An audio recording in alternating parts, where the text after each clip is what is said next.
Kulula kulonda uphile nje uphumelele.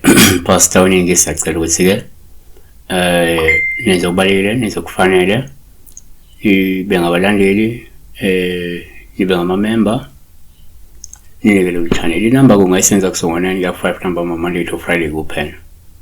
Awu WhatsApp. Ntombi zamandoli sawubona baba, mina ke ngibophe umzala wami engihlala naye ekhaya. Edabula ingubo zami isiya ngesikere. Kuyenzeka uphuphe umuntu, ngaba umzala, ngaba umama, ngaba ubaba, ngaba ubhuti, ngaba inoma bani nomunye umuntu umngane wakho uphuphe ijabule but kuyafana. Njengoba kuwumuntu so sizosinika mithi umuntu singathi umzala ngoba ngenza unosisi wakho, ngenza ubhuti wakho, ngenza umama wakho, ngenza ubaba wakho, ngenza umkhulu wakho, ngenza umngane, isihlobo, makhelwane. So wani selisinike uma uphupha umuntu kupha ulubu uma edabula izingubo zakho.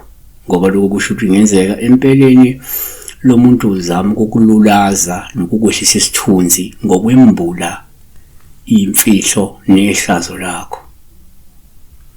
2.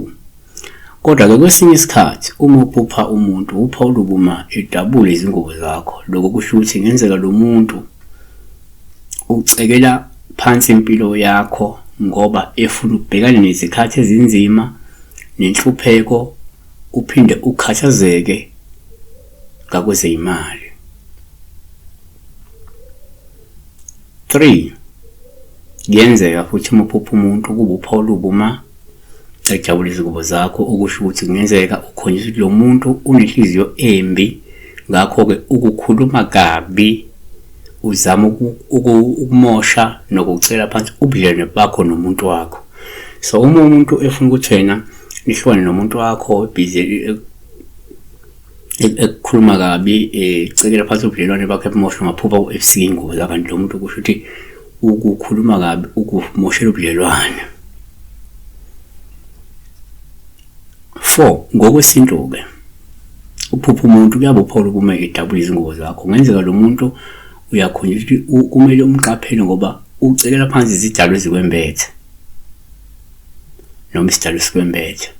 So kuyenzeka ukuthi umunye umuntu sibabonile isidalwa esimembethe ukuthi siphi noma iziphi idalwa esimembethe sibayicekela phansi ukuthi zingaqhubeki zimsingathe lo muntu eyidalwa. Ngabona kube sika impahla zakhe ukuze egcine ngenayo into azenza kodwa usuke ngesengayidalwa kuqheliswa le idalwa kuye.